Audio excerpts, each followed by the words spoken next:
সুতরাং তারা তো বাংলাদেশের বন্ধু হতে পারে না। বন্ধু হলে বন্ধু বন্ধুকে তো হত্যা করতে পারে না। আমি ওখান থেকে ফেরত ওই জন্য আসি নাই।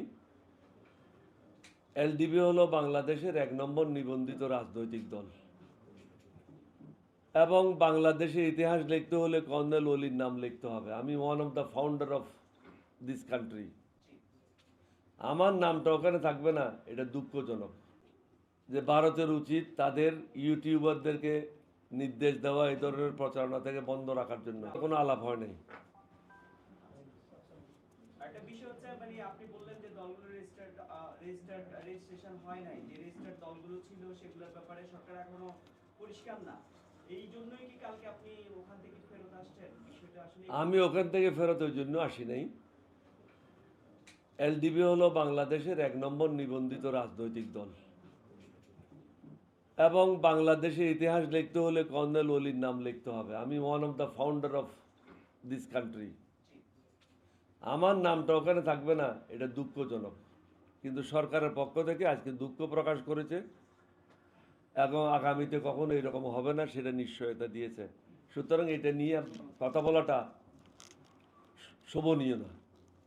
আর লাস্ট প্রশ্ন হচ্ছে ভাই স্যার, জানেন যে রিপাবলিক টিভি ভারতের এই মলম বিক্রেতা, অর্থাৎ ভারতে এগুলাকে গদি মিডিয়া বলা হয়। এই গদি মিডিয়া রিপাবলিক টিভি বাংলাদেশের বিষয় নিয়ে, অভ্যন্তরীণ বিষয় নিয়ে এইভাবে প্রতি ঘন্টায় ঘন্টায় তারা বিভিন্ন ধরনের আপডেট দিয়ে বাংলাদেশের সাধারণ মানুষকে মানে বারবার উস্কানি দিয়ে যাচ্ছে।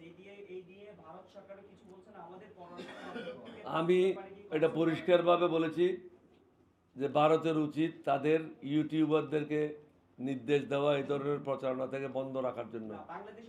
আমাদের ফরেন পলিসি আরও একটু অ্যাগ্রেসিভ হতে হবে। আমাদের ফরেন পলিসি খুবই দুর্বল এবং খুবই স্লো, রিয়াকশানও স্লো এবং দুর্বল। এরকম দুর্বল হলে হবে না। We have to move forward like war time.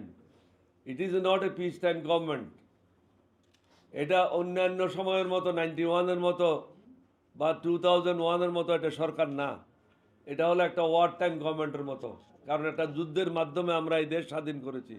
এই যুদ্ধটা ছিল বাংলাদেশ ভার্সেস আওয়ামী লীগ, যুদ্ধ করে স্বাধীন করেছি। সুতরাং এটা গভর্নমেন্টকে ওয়ার টাইম গভর্নমেন্টের মতো কাজ করতে হবে, 24 ঘন্টা কাজ করতে হবে। জি বলেন, জি বলেন।